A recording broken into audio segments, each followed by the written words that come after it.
taking the time to join us. And we hope you discover lots of new interesting things that's happening across the region as well. So for those that don't know me, I'm Nicole. I'm the Regional Development Manager at Cadent, and I cover the North West and the West Midlands. And my job is all about generating support for hydrogen and look at possible opportunities to help industry to decarbonise and support them with their net zero journey. And we have a great agenda for you today, but first, some really quick housekeeping. Please put yourselves on mute if you haven't already, but also feel free to put questions in the chat and we can answer them as we go through the session. We do have opportunities for Q&As at the end of each section and also at the end. So please feel free to ask any questions that you want. As you would have just seen, we are recording this session, so we can share on the Hydrogen Valley website and LinkedIn as well, just to make you aware. Next slide, please, Michael. So we have some great speakers and updates for you today from across the region, covering all aspects of hydrogen decarbonisation, from transmission to industry to local authority, all doing some fantastic work. So I hope you find it useful and interesting. Next slide, please. Firstly, I just wanted to quickly recap on Hydrogen Valley and the Hydrogen Valley programme with the and the aim and the focus of the project. So to take you back to the very beginning and to put it into context. Next slide, sorry, Michael. On a regional basis, Cadent carve up our network areas into regional programmes because obviously decarbonisation and the hydrogen economy look very different depending on where you are in the UK. And there is a well-developed plan in the Northwest with HyNet and the same for the East with East Coast Hydrogen, which left the Midlands, which is why we launched the Hydrogen Valley programme, which will be the missing piece of the puzzle. Next slide, please. And we have around 40,000 industrial customers located across our Cadent network. And while there is significant focus on government industrial clusters like HyNet, we mustn't forget that only around 5% of industrial demand in the Cadent region is in the defined government clusters, which basically means that decarbonising clusters alone will not be sufficient enough to decarbonise industry. Industry aren't conveniently located in the government clusters, which is why the Hydrogen Valley project is so important. Next slide, please, Michael. So a year ago, we launched our feasibility study, and that showed us that the key benefits that Hydrogen Valley could bring included safeguarding and creating 34,000 jobs in the region, reducing emissions by 12.9 million tonnes, attracting up to 28 billion in private capital investments in hydrogen production, and increasing security by reducing reliance on fossil fuels. So there is a lot of opportunity in this region, and it all starts with talking to industry and key stakeholders across the region. Next slide, please. And that is exactly what we've been doing. We're pleased that we have welcomed around 60 members to the consortium now. And I'd like to offer a warm welcome to new members, which include GeoPura, JEPCO, Churchill, Complete Food, Staffordshire County Council, Midlands Net Zero Hub, Keeling and Walker and Shropshire Council. And this shows the appetite across the region and it continues to grow. Next slide, please. And we've been busy in the background in regards to communications and promotion. We've relaunched our website and made some changes to make it better, including new blogs, content, and we've also launched the Hydrogen Valley LinkedIn page as well, which I'm sure we'll put a link in the chat. So please do give us a follow. This will be a great place for you to keep up to date with the new developments, key milestones and updates as we progress through the project. And also it's a great way to hear from other stakeholders across the region as well. Next slide, please. So our focus now is continuing our engagement and continuing to build momentum with stakeholders and industry, looking at the production opportunities and also gathering vital information to help show the demand in the region.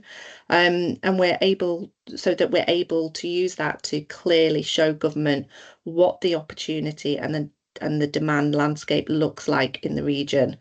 So there's been a lot of progress and announcements recently, and I'm sure Claire from Hydrogen UK will touch on this, but a key focus is around our engagement with DESNZ and NESO, the new National Energy System Operator.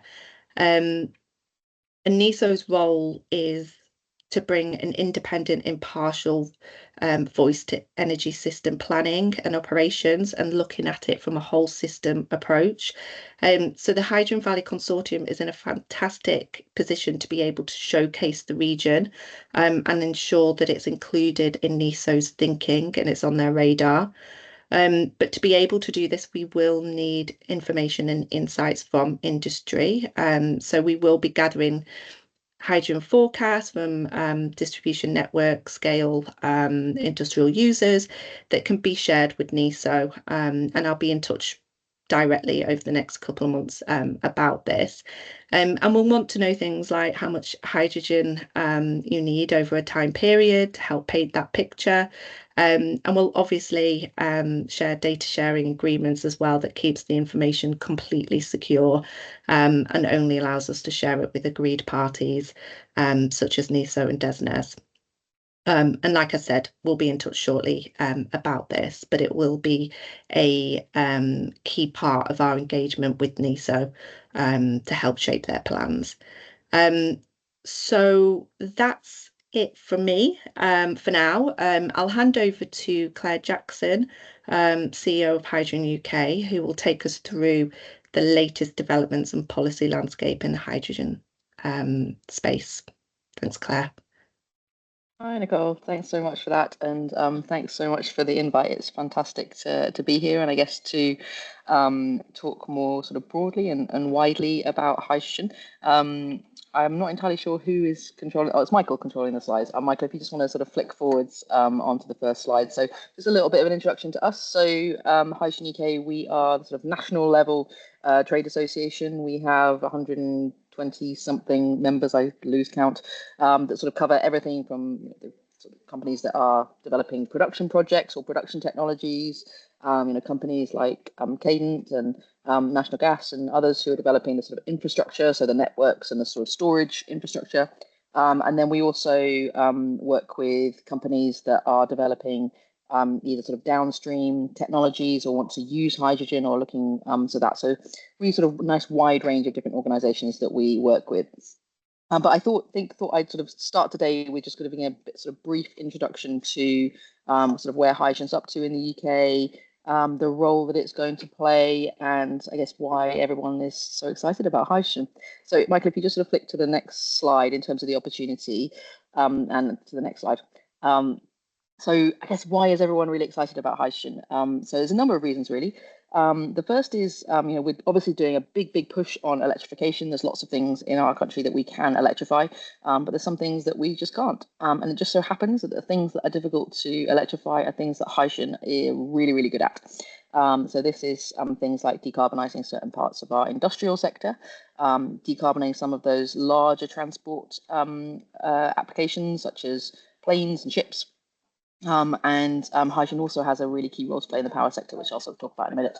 Hydrogen also allows us to reduce pressure on infrastructure. So we all know that we need to do a massive job in terms of upgrading our electricity network. But we also have a sort of fantastic gas network in this country as well. And actually, if we can utilize some of that network, convert it to be moving around hydrogen rather than gas, then we can reduce some of that pressure and those requirements on the electricity infrastructure. Hydrogen is also really good at storing large amounts of energy for long periods of time. So if you want to store a small amount of energy for a small amount of time, then batteries are really fantastic at that. But for that sort of long duration energy storage, sort of chemical energy carriers are really great, and hydrogen is a really fantastic option of that. So what hydrogen allows us to do is, like, when the wind is blowing and we don't need the electricity, we can take it and we can store it in the form of hydrogen. And then when the wind's not blowing and the sun's not shining, or to make sure I get those two the right way around, then we can take that hydrogen and we can use it to produce electricity, keep the lights on, keep Britain moving, and play essentially the role that natural gas plays in our energy system today. When renewables aren't working, natural gas sort of picks up our energy system on its shoulders and carries it, and that's the role that hydrogen can play in the future. Hydrogen also offers a really sort of like interesting economic opportunity to the UK. It's still a very sort of nascent technology, and it's something that the UK has a sort of real strength in. So there's a real opportunity for the UK to be one of the sort of global leaders in this area, and develop a sort of thriving hydrogen technology industry where we can sort of be exporting our technologies around the world for a massive future global market. It's estimated to be somewhere in the sort of region of 8 trillion by 2050. So really, really exciting. But ultimately, it's about trying to deliver the most cost-effective net zero that we possibly can. And hydrogen is one of the sort of key tools in the toolbox that we have to deliver that. Next slide, please, Michael. So if I sort of zoom out and sort of, before we sort of dip into the UK, and just give a bit of a sort of overview as to what's happening globally. So if you flick to the next slide, so there's a lot of excitement around hydrogen globally. There's been a lot of investment pledged into low carbon hydrogen. In the US, they have the Inflation Reduction Act. We'll have to see what the incoming President Trump decides to do about that one. But that's been a real sort of catalyst for seeing other countries sort of upping their game in terms of the sort of the investment that companies and countries are making into their sort of hydrogen sectors. So we're in a little bit of a race in the UK at the moment to try and emerge as one of the global leaders. There's lots of countries that have spotted that not only does hydrogen play a really, really important role in decarbonisation. There's very few net zero strategies out there that don't include a role for hydrogen. But also there's a really key economic opportunity, and everyone's in a little bit of a race at the moment. If you flick to the next slide. So this is a sort of a little map of some of the sort of hydrogen projects that have been announced. So there's currently 228 large sort of scale projects that were in the pipeline in December of 2020. So this was when this set of research first started. So in 2020 there was 228, and 102 of those have now passed final investment decision, which is really, really exciting. And we now have 1,572 projects in the pipeline. And 434 of those projects have passed that final investment decision, so about a third of those. And this is what we're starting to see now. I think for a number of years there was lots of people making some big announcements around hydrogen, but sort of very little actually happening in terms of those projects taking final investment decision, actually starting to operate. We're now starting to see those projects trickle through. And I think, there's obviously expectations that things will happen really, really quickly. But I think it's important to remember that it was only sort of 3 years ago that the UK even published its UK hydrogen strategy, and there's an awful lot that's happened in that period of time, and these things do take a little bit of time. But as I said, we're starting to see those projects actually become reality now, which is really, really exciting. It's all becoming real. Next slide, please. Sorry, just choked on my own spit. If we just sort of zoom back into the UK, next slide. The UK actually has all the ingredients that we need to build a sort of world-leading hydrogen value chain. So we have a supportive policy environment. So a lot of work's been done over the last 3 years to develop really investable business models. The UK business model and the UK policy environment is seen as one of the most investable places for hydrogen in the world, which is really, really exciting. Those strong regulatory signals that we have around net zero. It seems crazy to say, given all the sort of political turmoil that we've experienced over the last few years. But the UK is actually an incredibly stable place when it comes to net zero. It didn't really matter who won the election in July in terms of net zero is not going anywhere. And I think we can sometimes take that for granted in the UK, but there's lots of countries where that's not the case, as we've seen very recently. So that's really, really great for investors. The UK's got a strong track record of following through on its commitments. Perhaps not always as quickly as we would like, but really, really important. We also have one of the strongest project pipelines in the world, honestly, not just in terms of the number of projects, but the quality of the projects that we have in the UK. There's lots of countries that would absolutely bite your hand off to get hold of some of our projects. Investment in innovation, we've got a strong R&D base and world-leading research centres in the UK. We've also got some, great natural assets that, just gift from God, nothing that we did to earn those, but we have geological storage, we have offshore wind, we have all those sorts of bits and pieces that you need to build a sort of thriving hydrogen economy, and also some access to finance. The UK is still seen as a great place to deploy capital, so that's really, really important. Next slide, please. So in terms of some of the sort of government policy, so as I sort of alluded to, this sort of kicked off with the UK hydrogen strategy back in the summer of 21, and that sort of was sort of followed by some of the sort of policies that we have in the space. So the hydrogen business model, the low carbon hydrogen agreement, the net zero hydrogen fund, with some capex support, is really, really important. The UK was one of the first to have a sort of UK low carbon hydrogen standard, which ensures that every molecule of hydrogen that is supported by the UK government is genuinely low carbon, which is really, really important. Sort of set a 10 gigawatt production target by 2030. And then more recently, sort of National Wealth Fund, GB Energy, both having sort of hydrogen as sort of key core components of that. So, really, really fantastic to see this sort of this really positive environment. Next slide, please.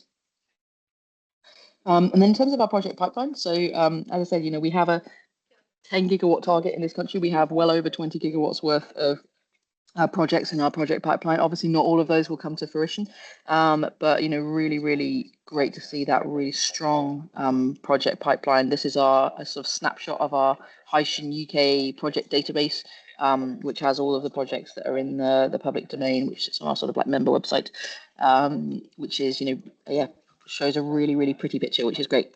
Next slide, please.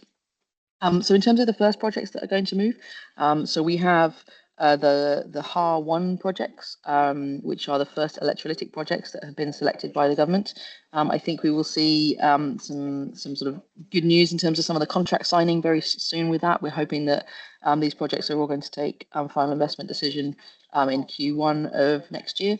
And actually start building, which is really, really exciting. But those are the first sort of electrolytic, so the green projects are those sort of green dots there. We also have the sort of net zero hydrogen fund projects, which are the ones that have received sort of DevEx funding for development of those projects. And so HAR1 is sort of first allocation round. HAR2 is all the projects have put their applications in for that, and we're expecting this sort of shortlist from the government as to the ones that they want to take forward to the next stage very soon on that.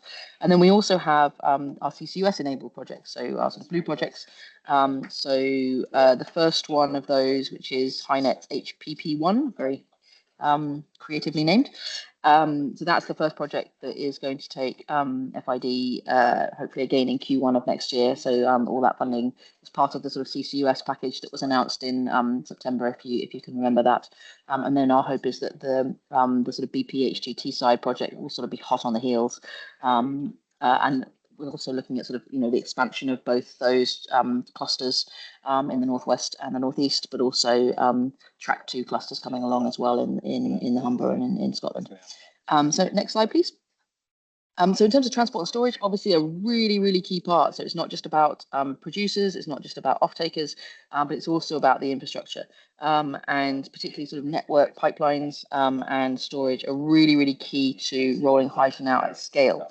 It's very easy as a producer if you can sort of click into a network, reduces some of the risk associated with off-takers. If one of your off-takers decides it doesn't want hydrogen anymore, then it's very easy to find other off-takers if you're connected to a network rather than just connected to that particular off-taker.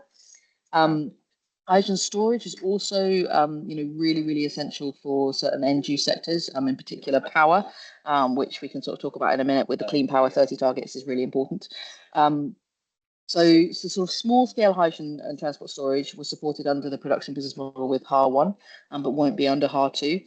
And the government is going to open the allocations for 2 hydrogen storage projects and 2 distribution projects in 2025, which is really, really exciting. There's also a sort of UK hydrogen backbone, which is called Project Union, that the National Gas, I should say National Gas rather than National Grid, sorry about that, are developing. The GDNs have been working on lots of stuff as well. So next slide, please. So then in terms of the sort of end uses, so there's a number of places that we can use hydrogen. So industry will be one of the major off-takers during the 2020s. So this is either replacing sort of dirty hydrogen that's being used in sort of refining and ammonia production, but also in industrial boilers, making things like glass bottles, or one of the first projects is going to be decarbonising whiskey, which we're all very excited about. Hydrogen in the power sector, as we talked about before, providing that flexible power generation. In the transport sector, so whether that's sort of larger vehicles such as HGVs and buses, but in particular, maritime and aviation and sustainable aviation fuels is going to be one of the sort of early markets as well. And then on domestic heat, so the government's going to take a decision in 2026. And there's sort of been appliances that have been developed. There's a hydrogen neighbourhood trial that's going to go ahead later in the year. The sort of villages that were planned are not going ahead anymore.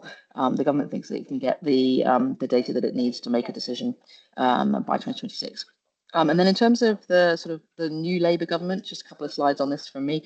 So if you flick to the next one. So we've obviously got a sort of new government this year, which brings with it a new set of characters. So Ed Miliband is the Secretary of State. We also have Sarah Jones, who sits across DESNZ and DBT, who looks after hydrogen. So Labour have come in with a sort of power decarbonisation target by 2030, which sort of NESO has provided its the National Energy System Operator. I can't remember what NESO stands for now. I think that's it. Has sort of made its recommendations, and one of the sort of core pathways there has got hydrogen dispatchable power in it, which is great. Sort of they made some great announcements on hydrogen so far, which is really exciting. Next slide, please. GB Energy also, sort of GB Energy bills going through the House of Lords at the moment. Hydrogen at the heart of that, looking to invest and enable some of the scaling of technology in the sector. Next slide. We also, there we go, there's NESO. So as I said, the sort of 2 sort of primary clean power pathways, the sort of one that was focusing on dispatchable power has sort of 2.7 gigawatts worth of dispatchable power. They're looking at potentially 1 gigawatt of hydrogen power at transmission level, and 125 of hydrogen power at a distribution level, and 145 of CHP hydrogen at a distribution level. Mission control and clean power. So this is Chris Stark, who was the former CEO of the Climate Change Committee, who's leading the sort of mission control, and he really understands the role that hydrogen can play, particularly sort of long duration energy storage and dispatchable power. So really, really fantastic to see him coming in and sort of steering the ship. Next slide. National Wealth Fund is the last sort of, I think it's my last slide, sort of serves as one of the sort of primary vehicles for, sort of investing in the sort of energy sector. So sort of replace the UKIB. GFI, so Hydrogen UK has been working quite closely with GFI, doing some of the sectoral analysis, and hydrogen is one of the sort of core pillars of areas that have been chosen for the National Wealth Fund to be focused on. Next slide. There we go. So last thing, what next? So please, Michael. So what we need now is we need to get those first projects over the ground. We need to open the transport and storage, so the infrastructure business models, to unlock that capital investment in the infrastructure. We need to be focusing on investing in sort of supply chain capability, so we can sort of capitalize on the economic opportunity and alleviate some of the constraints. Skills, hydrogen is going to create a lot of jobs. It's also going to need a lot of skills. So we need to make sure that we are skilling up our workforce and transitioning people from existing sectors, but also making sure that our sort of young people know that hydrogen is a great place to build a career. And then we also need to ensure that sort of policy decisions are coordinated across departments as well. So I think that is everything from me. So hopefully that's been a sort of good introduction to hydrogen and what's happening in the UK at the moment. So I'll pass back to Nicole.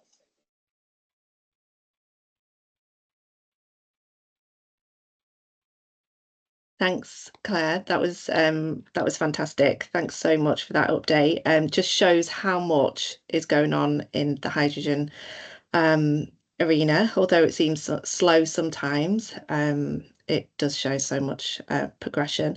And you did touch on national gas, not national grid. So we have Matthew who's from National Gas, who's also our project partners as well. And thanks, Matthew, for stepping in very late notice. Much appreciated. Over to you.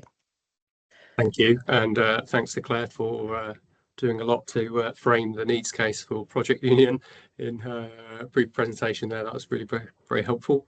Yeah, Matthew Summerling. I work in the hydrogen technical development team here at National Gas. And for the last 2.5 years, I've primarily been working on the development of Project Union, which is our flagship project to deliver a 100% hydrogen backbone for the UK. Next slide, please.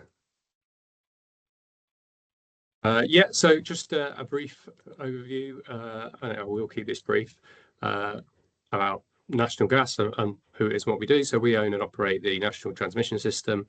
There's a few facts and figures on here, which I won't go into, but in relation to Hydrogen Valley area, as you can see on this map, there's a concentration of east-west pipelines at the moment on the gas transmission network, which will continue to be an important corridor throughout the decarbonisation.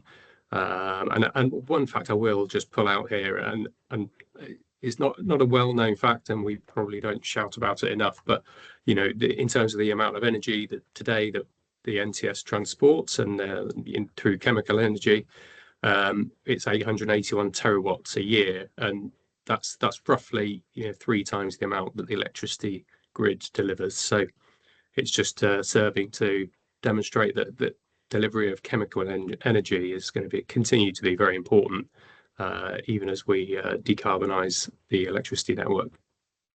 Next slide, please.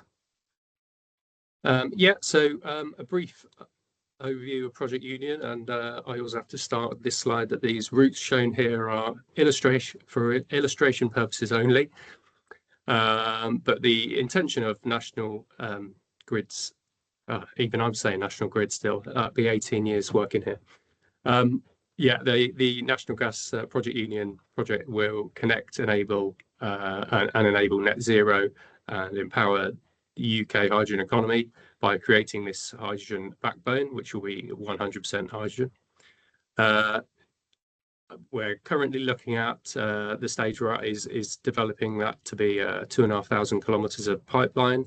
It'd be broadly, we think 50-50 repurposed pipelines versus new build pipelines. So yeah, the primary function, as Claire touched upon, is storage of energy. Is something that chemical delivering molecules is something that's very good at. So yeah, it's the primary purpose is to link these industrial clusters in the first instance, but then provide access to hydrogen outside those clusters. That's the benefit of a network, but also linking to subsurface storage, which is going to be critical in managing those periods where the wind isn't blowing and the sun isn't shining, to support generation of power through hydrogen powered networks. So yeah, the Project Union approach, and it's not entirely unique. I think they're doing a similar approach in Germany, for example, but is to repurpose pipelines as far as we can. Obviously, that involves maintaining the existing resilience on the methane network. So it's something we have to look at very carefully. But the benefits are sort of, I guess, fairly self-explanatory, but obviously environmental benefits, the whole life carbon cost of the transition to a hydrogen network, reduced impact on landscape by minimising construction activity. Financial, it's frankly cheaper to repurpose an existing asset than it is to build a new one, and it will also, we think, enable us to shorten timescales of the green transition. So that will be through reduced levels of planning that we've got to go through, and obviously just less or shorter construction timescales. Next slide, please. So again, I don't intend to talk too much about this, but this is just calling out some of the key benefits. And number one there is the decarbonisation of industry and power. Project Union, I should say, is broadly intended to be independent of the decision for in 2026 for hydrogen for heating homes. It's the big high pressure stuff and connecting power and industry that's will continue to be our core business, and support that. Next slide, please. So where are we now? So we've just at the end of September delivered our pre-front-end engineering design reports. So the pre-feed phase, then feasibility phase to Ofgem, and that involved us doing work to ascertain what potentially pipelines we could repurpose and what we couldn't, and then where we think we can't have a repurposed pipeline, where those new pipelines might need to be routed best. So that's obviously involved a lot of engagement with both existing and potential customers to feed that high level design, and we've ascertained a size and a shape and a cost for repurposing and delivering this network. We've also established a phasing strategy and priority, which I will touch on as well. You can see on the map we've divided the country or the countries into 9 different sections, and the idea would be that it would be rolled out through a phased approach. We've also been working on some of the hydrogen market enabling activities that need to go on in the background. You know, what will the market look like? How's it all going to work? Because just having the pipes in the ground isn't enough to operate the network. Next slide, please. So, and I acknowledge here that this is not directly relevant to the Hydrogen Valley project, but it's the next in the north of the sections, and the East Coast Hydrogen project we envisage as step 1 of Project Union. It will act as the foundation to the Project Union network, and we'll build out from there. So it will primarily link Humber and Teesside, where there are hydrogen production projects, both green and blue, in both of those regions, as well as them being significant carbon emitters hubs at the present time. So it will decarbonise those. But as you can see on the map there, one of our steps is to build out from that to the south into the Hydrogen Valley area, and ultimately look to connect out to our gas terminal in Bacton and potential interconnection with Europe, and then obviously build then to the west into the Midlands and down to Wales. Next slide, please.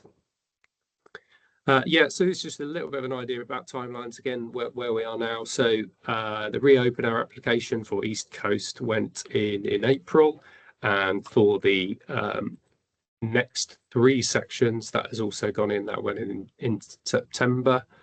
The reopeners for subsequent sections is the exact sequencing of that is to be finalised, but we're looking to get that up across to Ofgem in the coming months.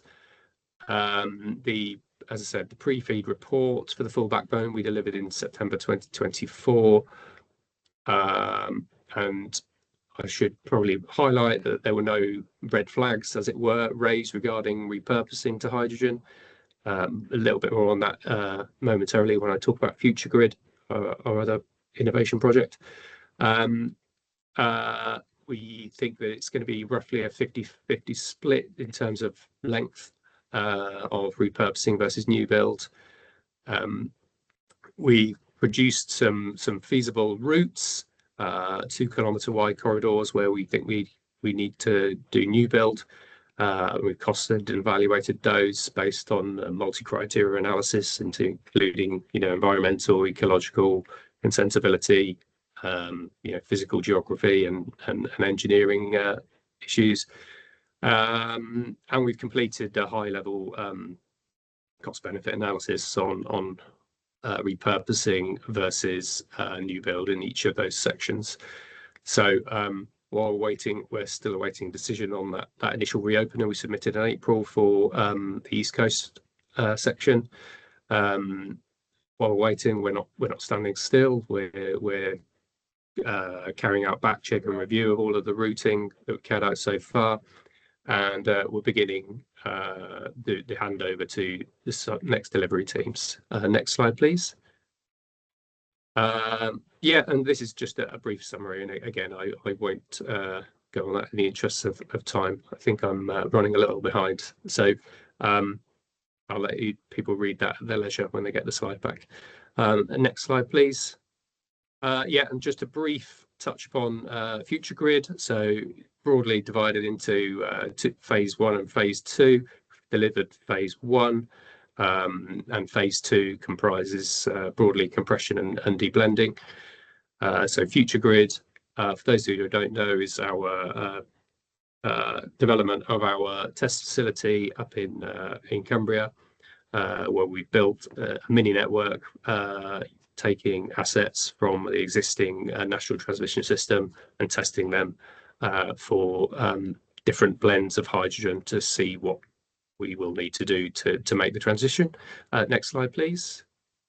And so this is just a brief summary. So phase 1 complete. We've built the facility. We've tested it for hydrogen concentrations of 2, 5, and 20% hydrogen. For 2 and 5%, we found that had very little impact on the assets and very few changes were needed. For 20%, there was some assets that needed some reconfiguration and mine modifications. 100% is, and we also found that 100% hydrogen is possible for repurposing with more significant calibrations or recalibrations of assets required, but it's all within the art of the possible. And then as well as doing that testing, we've also carried out some standalone tests. Some of those are still ongoing around fatigue testing, rupture testing, and material testing, etc. Next slide, please. And so, yeah, the upcoming projects that are in flight at the moment, the compression project, so that's in progress. I believe the top shore stripping for the compression pipeline loop that's indicated there has already begun. So that's going to be built, but these later, or phase 2 project is due to run until March 2026. So that's underway, and that will help us to understand what compression looks like, because there are significant impacts on that with the different compressibility and energy content of hydrogen. Next slide, please. And then we're also working on deblending. This is to help us deal with gas quality issues or hydrogen quality issues in the new network.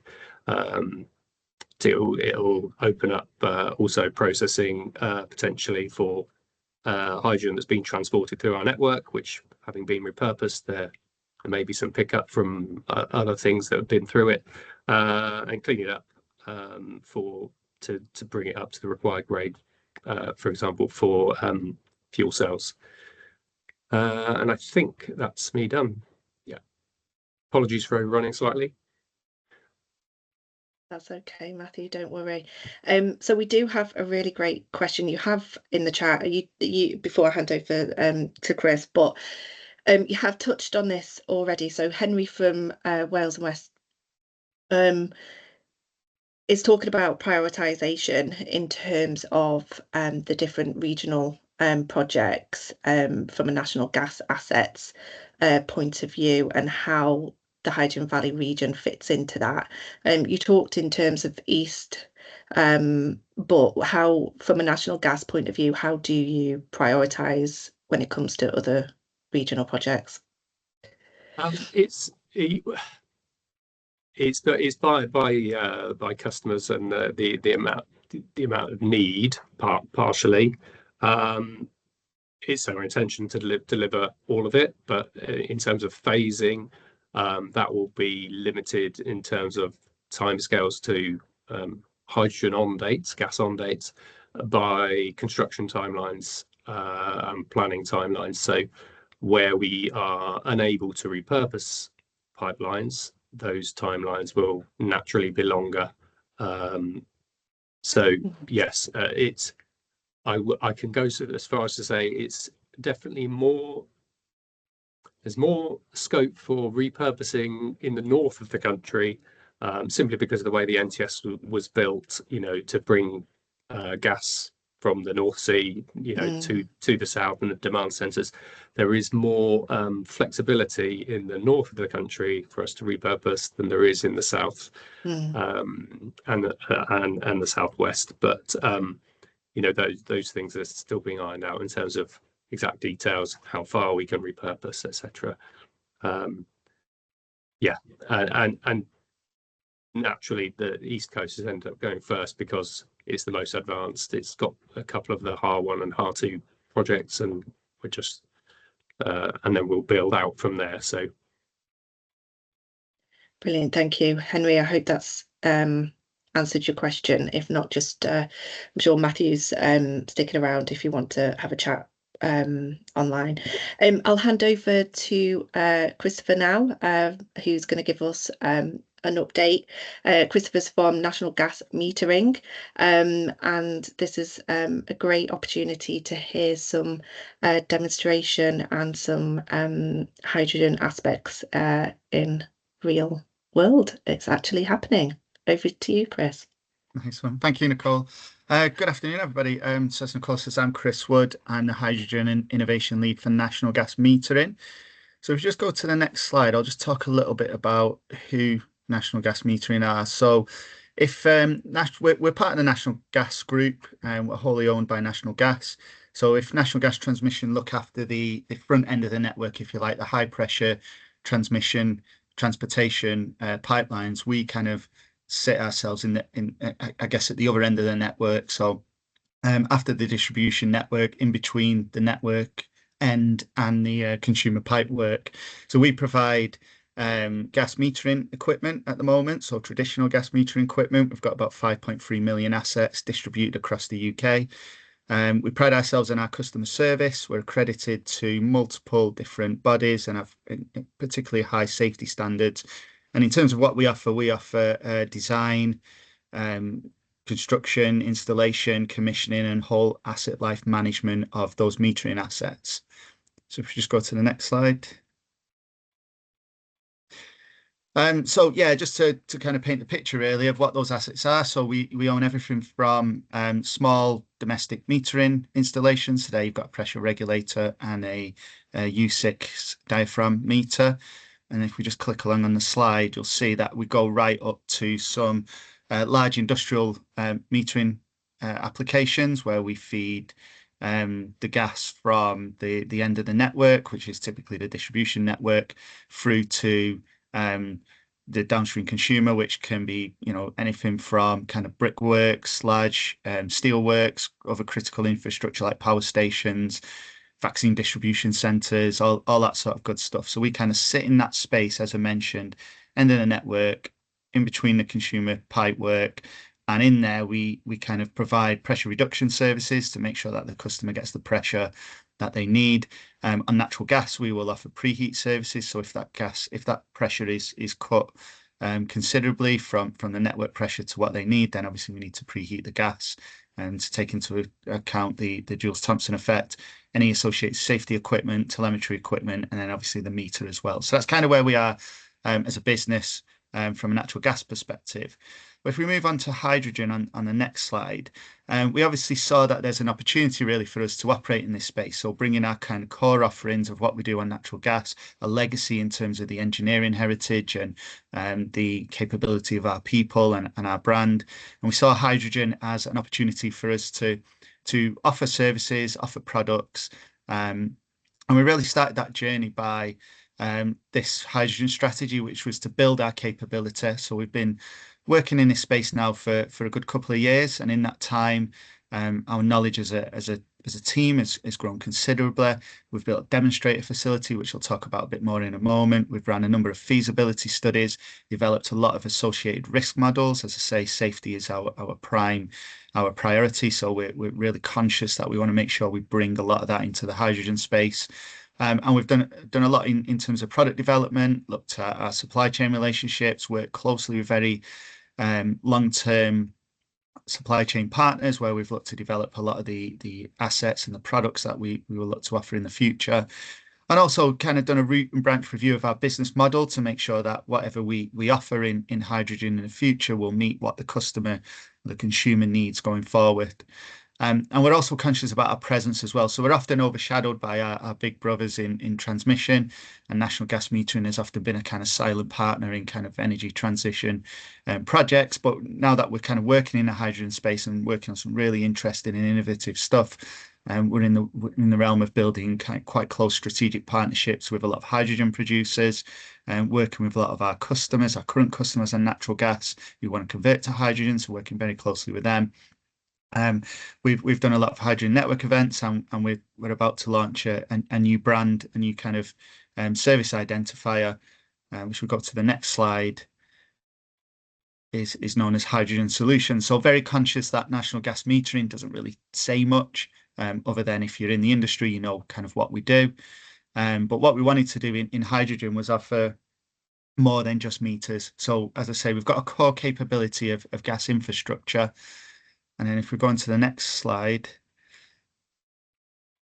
we really wanted to kind of focus attention that we offer more than just meters. So some of the work we're involved in at the moment, and this is active work as part of some of the HAR1 projects, and maybe some of the other clusters, pipelines, pressure reduction services, connections to those clusters, connections to those electrolytic assets upstream, energy management systems as well. We're doing a really good piece of work with University of Newcastle and doing some research into artificial intelligence and forecasting the hydrogen use of consumers, etc. We've got this concept of virtual networks, so where we recognise that actually there probably are some consumers that are slightly out of the reach of some of the plans of the clusters in terms of their pipelines. And maybe not suitable to have electrolyzers on sites, then we're looking to provide services where we could bring hydrogen to the customer, so that can be offloaded and used. And then also looking at hydrogen installations as well as in terms of conversion of buildings and properties and building various different kiosks or facilities that will be suitable for hydrogen. So Hydrogen Solutions by NGM is the brand that we're looking to operate on going forward. And if we just jump to that next slide. So kind of where I want to really spend most of the time is our kind of partnership with the guys at Tyseley Energy Park. And for those who aren't aware of what Tyseley Energy Park is or where it is, it's kind of South Birmingham, sort of Tyseley, Small Heath area. It's an incredible place, both from a kind of heritage perspective, but also with the types of innovation that's going on site as well. And there's a great team who work on the site who are really proactive and really accommodating, not just for ourselves, but also all the other projects on site. It's in collaboration with the University of Birmingham, so an innovation and incubation park. At the moment, in terms of hydrogen assets, they've got it's a 3.5 megawatt electrolyzer. So apologies for the typo over there, but I know they've got plans to extend that into a 10 megawatt electrolyzer, which I think is where that came from. And that provides hydrogen to Birmingham buses. There's also a refilling station on site there. So if you happen to have a hydrogen car, you're welcome to turn up and fill up at the refilling station there. The guys at Tyseley, as well as GemServe and a couple of other companies involved in a consortium where they've developed an ammonia cracking facility on site there. And that's producing around 200 kilograms of hydrogen a day. So from a hydrogen perspective, there is already production on site there that's being commercially used, particularly with the electrolyzer, which is owned by Hygen and associated with Rise Hydrogen as well. There's lots of startups on site, a lot of SMEs, lots of big corporates. So ourselves and SSE are kind of the biggest companies there. And really, we were going back to that strategy and that place to build our capability and our products. We were looking for somewhere where we could build a commercial test facility, and we landed on the Hydrogen Kitchen. And also just a place where we could develop our products in a kind of safe, accommodating place, and look at some of the innovative ideas that we've got. And Tyseley Energy Park was the place that we chose, and we're delighted to be associated with those guys. So I'll just talk about a couple of the projects we've got, if we can move on to the next slide. So I mentioned it a couple of times, the Hydrogen Kitchen. So you might think, well, why is a metering company built a commercial catering facility? Couple of reasons really. First off, it's hitting that capability and competency point. So we wanted a commercial facility where we could put into place or put into action some of our thoughts around the products that we were going to offer. So that photograph there on the bottom left shows some of the infrastructure that we built, which is really sort of our bread and butter, if you like. So what we've got there is a kind of different types of materials. We've got different types of connections. We've got different types of meters and fittings, different sizes, different pressure regulators, and different techniques in terms of putting them together. So it looks like a small kind of facility from that perspective, but the point there is actually we're kind of really looking at the different nuances and the different efficiencies we can gain from different types of installation techniques. So one aspect was about capability. The other was about showcasing hydrogen, and particularly in the commercial catering world. And I'm not by any means any sort of expert in that space. And what we've seen to date is that actually it's very, very similar to natural gas. I mean, in terms of the safety systems, the operation, the cooking. There was one theory. So on the bottom right there, you've got a range cooker. And that's fed from there's a hydrogen flame at the back of the oven underneath the hob there.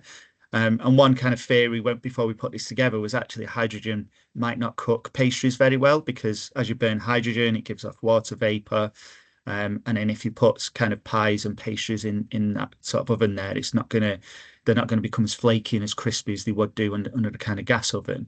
But we tried that to death. We cooked, or we didn't. We had a development chef who cooked, huge amounts of range of different foods, pastries, croissants, all that kind of stuff. And the overwhelming kind of feedback from the chef and another chef we got there is around how very similar it is to natural gas. If anything, it may cook things a little bit quicker. So we want to do a bit of thought around, an experiment around, can we increase the yield from hydrogen, and does that have kind of financial benefits? That's a study we wanted to look at.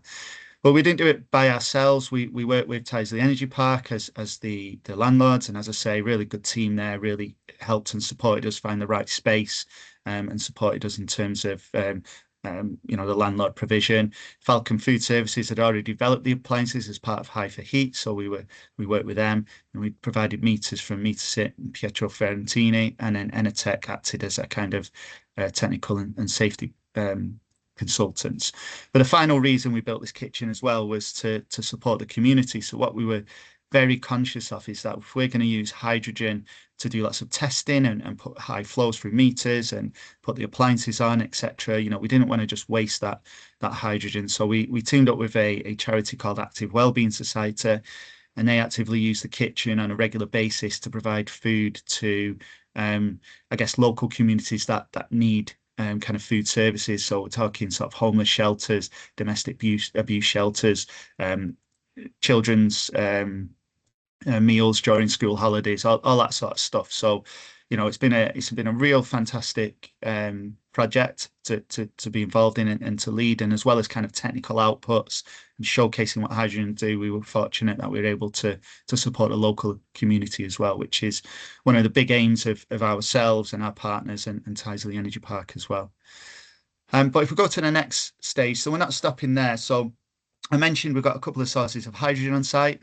At the moment, the kitchen itself uses bottled hydrogen.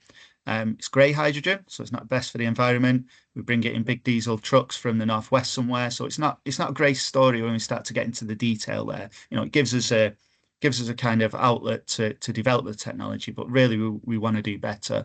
We also recognise on the site that there's a couple of other sources of demand of hydrogen. So we've got the University of Birmingham, who do various different research projects. We've got startups involved in sort of fuel cells and other applications for hydrogen. There's another hydrogen electrolyser startup on site, Kai Hydrogen. But again, we're all importing hydrogen, and we've got these two sources of hydrogen on site. So being an infrastructure provision company, what we wanted to do was build a network on the site itself. So we ran a feasibility study.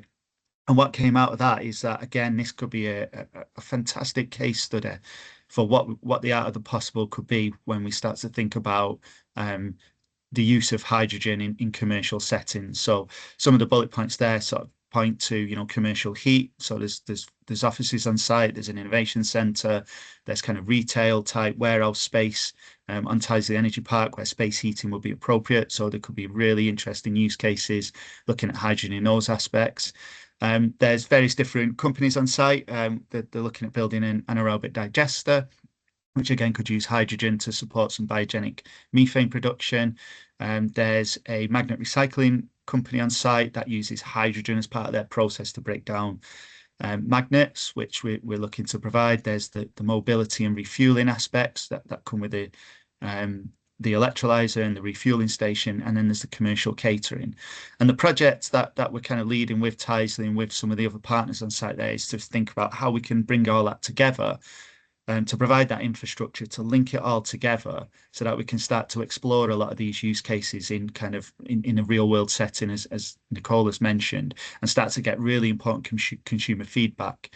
And then the other thought we had is around taking the kitchen idea and building that into a community centre that, again, Tyseley Energy Park and ourselves can support. So again, when they do a lot of work around community engagement and with schools and local community groups, etc., then again, can start using hydrogen and get it to be used, in the public domain, so to speak, showing that actually, it is safe if kind of mitigated correctly, but also it provides benefits in terms of sustainability from a green energy perspective, and also it doesn't necessarily have to change what you do from your day-to-day living, as perhaps some of the other technologies may or may not. So it's a really interesting project. The feasibility is completed. We've formed a consortium on site there, and we've got a lot of interested people. And the next step is to run the feed study, which we're looking to do over the next few months. And then once we've done that feed study, then we'll be either looking for partners who may want to invest, or we'll start to roll out and a phased approach that network. But again, with the intention of doing it, we're very much in the practical world. We from the feasibility study, we recognise that we've got the capability, and there are standards and there are supply chain equipment out there, which mean we can do this tomorrow if the design had been done and the investment is in place. But that's kind of where we want to get to over the next 12 months. It's incredibly exciting opportunity. I think the next steps after that is how we would link it up to perhaps the Hydrogen Valley and perhaps some of the other local partners in the area. But yeah, over the next 12 months, we'll look to develop that, and I very much look forward to updating you. So I kind of won't go through, I'll probably hit most of those points there. But again, you could probably read them as the slides come out. But yeah, really exciting project, and very happy to present it to you today. Thanks, Chris. That's fantastic. So much going on. And if you ever need any help with the pastry trial, then just just let me know. That's fantastic. Thank you. So I'm just going to hand over to Anthony. Just conscious of time as well. We are running over, and I do want some time at the end for any Q&As. But if you do have any questions, please do put them in the chat as well. Anthony, over to you. Great, thank you very much. Good afternoon, everybody. I've got a lot to talk about, but I will fly through it. So if I can have the next slide, please. What I'd like to talk to you about is the 5500, which is a concept being developed by Staffordshire County Council about all about economic growth, of which energy is at the heart of. Next slide, please. Those of you that don't know the 5500, that's the brand. It's actually based on the A50 A500 main road that stretches from Nottingham over to Crewe, along which are some major manufacturers, of which we're particularly interested in JCB and Toyota, who employ a lot of Staffordshire folk. In terms of what does the... So that's a bit quick for me, but don't worry. In terms of what... thank you. We think that the corridor has... That's much better. Thank you very much. We think the corridor's got a lot of opportunity and a lot of potential to support the national economy. And we think with the right interventions, you could generate an additional 5,000 skilled jobs over the next few years up to 2030 and beyond, and increase GVA by 100 million by 2030. So the potential of the corridor is immense. Next slide, please. In terms of the corridor, there's over 1 million people that live along it or within reach of it, and it's home to over 500,000 jobs. I've touched on briefly earlier that it's got a proud manufacturing history, but not just manufacturing history. It's also a location of a lot of research, development, and application of that research development to generate economic wealth. Next slide, please. So why would we want the government to invest, or why would we want to see investment in the Midlands Growth Corridor? Well, we think there are probably 5 key planks around that, and that's around, there are some great universities along the corridor from Nottingham all the way over to Kiel, both universities and colleges. So research and development is a key part of that and a key foundation. The job opportunities, the employers are significant. The skills that they will need linked into FE and HE are also significant and could be world leading with new technologies, not least linking to a lot of the jobs which are needed to support the presentations we've heard earlier.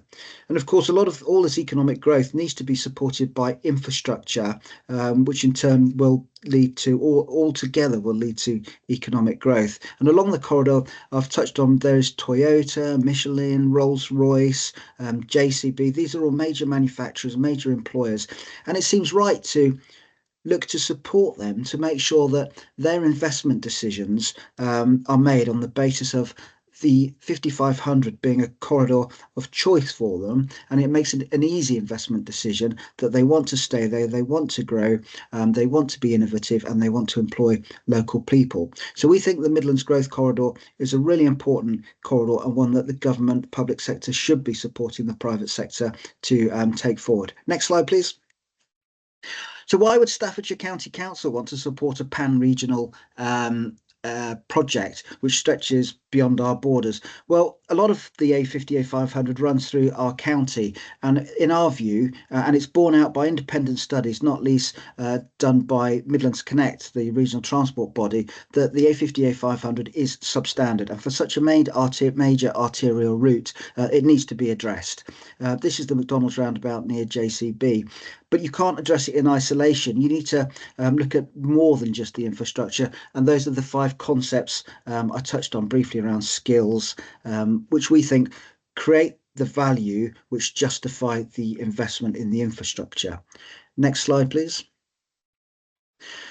So who wants to talk to the County Council? Well, I think Staffordshire County Council is would love to talk to anyone, but trying to talk to major manufacturers is difficult to understand what it is they need to want to stay along the corridor. So we employed Deloitte to act on our behalf and to get in to speak to these major manufacturers and say, what are your major investment decisions dependent on to ensure that you stay and grow in the corridor? Next slide, please. Deloitte talked to JCB, Michelin, Toyota, etc. But we also, as allied to that, you can't work in isolation. So we created a strategic alliance of public sector organisations along the corridor to ensure that we have some kind of overarching mechanism whereby people knew what was going on in their patch. Next slide, please. So again, you have to ask yourself, well, why would you want to invest in the 5500 corridor? And working with Deloitte, we came up with these overarching aims around decarbonisation across the Midlands, growth of international investment, advancement of sustainable and advanced technologies, future skills development, and increased innovation and enterprise. Next slide, please. Through that, Deloitte came up with 6 key concepts around creating an energy plan. We'll come back to that because that's important, because hydrogen plays a key part of that. Creating innovation factories linking into HE and FE, road to rail transition, freeing up capacity within the roads, supplier parks, zero emission of innovation valleys, and smart factories. Next slide, please. These 6 concepts, which we're looking to develop, you can see that the potential industries along the corridor could align themselves quite nicely with those. So, for example, the Midlands Industrial Energy Plan, which we'll come on to in a bit more detail, you can see that the A5500 has a history of ceramics, and they could benefit, and they are heavy energy users, and they could benefit from that significantly. And then you can see the possible focus of that is hydrogen. In fact, you can see hydrogen in a number of the concepts, including innovation factories, where hydrogen, and we heard about it earlier, could be a key part of how we take forward manufacturing and investment. Next slide, please.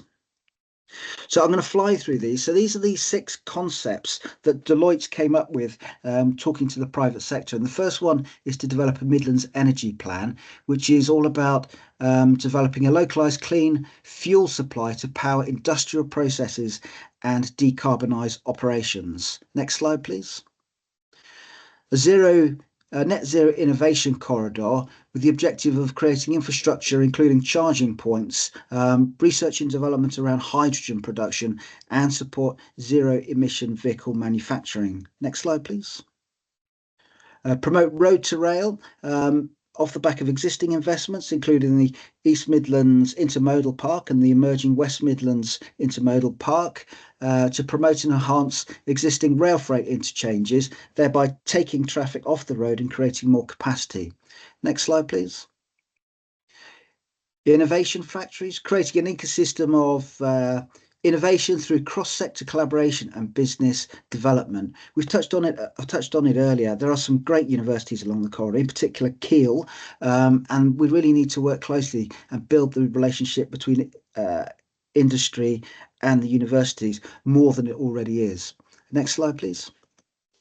Regional supplier parks to create localized value chains and agglomeration effect to accelerate development timelines and in turn reduce costs. This is also to promote reshoring to support more robust manufacturing lines. And then finally, next slide. Smart factories to explore the use of artificial intelligence, virtual reality and 5G to assist manufacturing. Next slide, please. We've been developing these 6 concepts since last year, actually, and we were doing really well lobbying the national government to support us. And the pictures here of, and this gives you a scale, a feeling of the level that we were working at. We were talking to Mark Harper, Secretary of State for Transport, former Secretary of State for Transport. We had an MP champion in Kate Griffith, who was the former MP for Burton, and Andrew Griffith, who remains an MP, but was the Minister of State for Science, Research and Innovation. So we were doing really well in terms of building up momentum to lobby the government to support us, and we'll come on to what our ask is. Next slide, please. But of course, as happens in a democracy, the government called a general election, and all the momentum and political capital that we built up was changed overnight with the new government being appointed, which is a Labour government. Next slide, please. But Staffordshire County Council certainly doesn't sit around. So what we've been doing is looking to socialise these 6 concepts with the new government. And this gives you a flavour of all the activities that we've been doing. And we've been working our way around all the MPs to make sure they know that the 5500 manufacturing corridor is an incredibly important project, not least to employ people, but also drive forward economic growth, which is a key plank of the government's political agenda. And that gives you a flavour of we're doing pretty well, actually. We've met most of them. And I'm told that from a political perspective, that is quite an achievement to get the ear of all those MPs. Next slide, please. So our ask of government is we have these 6 concepts, and our ask is quite a simple one. We were asking them for £3 million over 3 years to develop these 6 concepts into detailed investment propositions that can support the work of a lot of the speakers today, but in our mind can support, promote and drive forward the investment of the private sector, who we really want to see investing in not only our locality, but the localities along the 5500 to create jobs, to create innovation, to create a skilled workforce, and to ensure that those jobs stay on the 5500 and grow. When we talk to Toyota, they're one of something like 70 manufacturing plants globally. It wouldn't take much for that to be struck off by an accountant in Tokyo. But by having all the ecosystem, the infrastructure, the skills, the houses, the road infrastructure, we firmly believe that will make the A50, A500 an investment place of choice and will drive forward the economic growth agenda. And in our mind, that is good news for Staffordshire and good news for our citizens. Thank you very much. I think I'm just 2 minutes over. Good work, Anthony. Thank you. Great update. Thanks. Really appreciate it. And it's really great that you are taking this forward as well with that MP engagement, because this project does impact quite a lot of our consortium members in the region as well. And speaking of which, our last speaker, Daniel from Churchill. I will hand over to you now to give a industry insights and from your point of view. Thank you. Brilliant. Thanks very much, Nicole. Hello, everyone. My name is Daniel. I'm environmental manager here at Churchill's. Firstly, we'll have to excuse my facial hair situation. I'm afraid that the consortium meeting has landed upon November, but we carry on anyway. So if you just want to flick on, so I'll be discussing a few points regarding our current sustainability journey, but ultimately the part that hydrogen has the potential to play going forwards. So flick on again. Just as a little bit of background about us, so we are a ceramic tableware manufacturer based on Stoke-on-Trent. You see behind me a load of plates. We were established 229 years ago in 1795, and now we sell to a global market of hospitality customers. When looking forwards, one of our biggest challenges is going to be our current reliance on natural gas, especially when we're aiming for our target of 2050 net zero. The sort of lack of proven technology and access to cleaner alternative fuels also add an extra element, hence our engagement with this Hydrogen Valley project. Next slide, please. So just briefly, our investment in a sustainable future is one of our key objectives going forwards. Researching, developing, trialing different technologies sort of ensures that we stick to our core company values. Next slide, please. So again, briefly, nothing's proving this commitment more than our investment in solar panels. Next slide. So since 2020, we've invested over £1.2 million to install 5,137 panels last time I counted. This has generated enough electricity so far to power the equivalent of 442 homes and save the carbon equivalent of planting 14,692 trees. We are, however, limited with this technology by restrictions that are imposed upon us by a national grid, meaning we can't invest in more of this on-site generation for a good while. Next slide, please. And so diversification of these research projects has been adopted. Next slide. The use of hydrogen has been a front runner within our industry as a low carbon fuel switching alternative.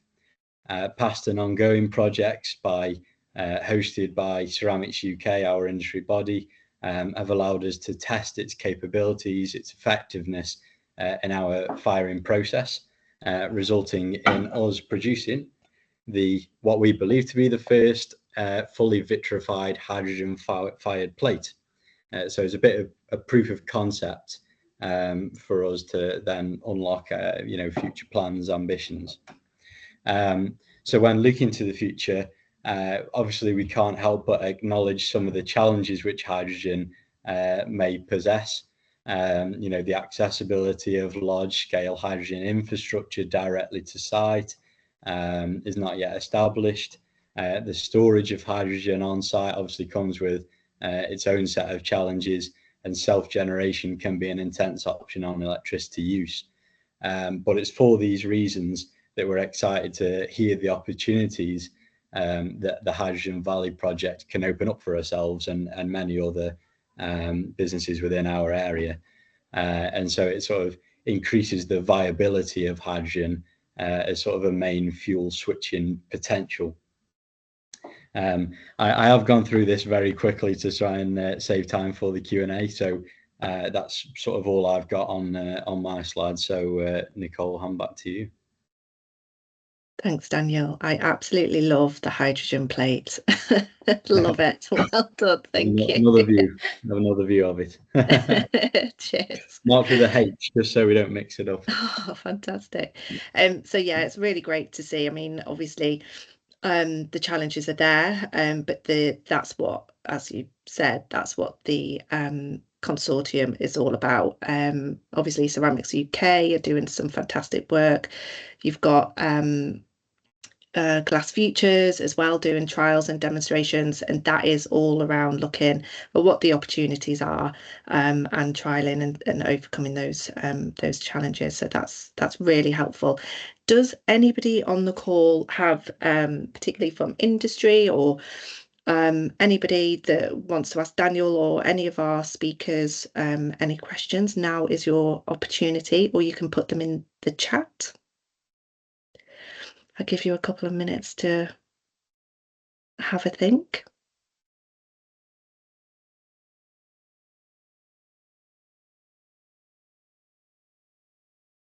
Silence. Maybe we have covered everything because we're very efficient like that. Well, I will give everybody 10 minutes back. But just to quickly close, obviously, thank you everybody for your updates. They've been really, really interesting. And also just to promote again the LinkedIn page, which I think Michael has put a direct link now into the chat. So please, if you haven't already, give us a follow.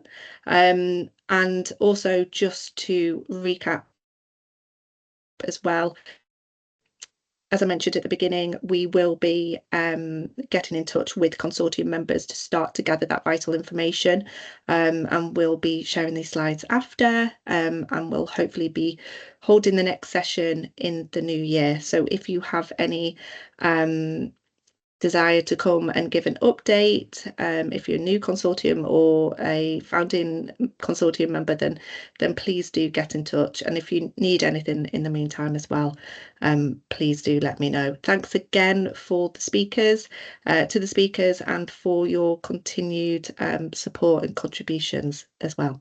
Thank you very much. Take care.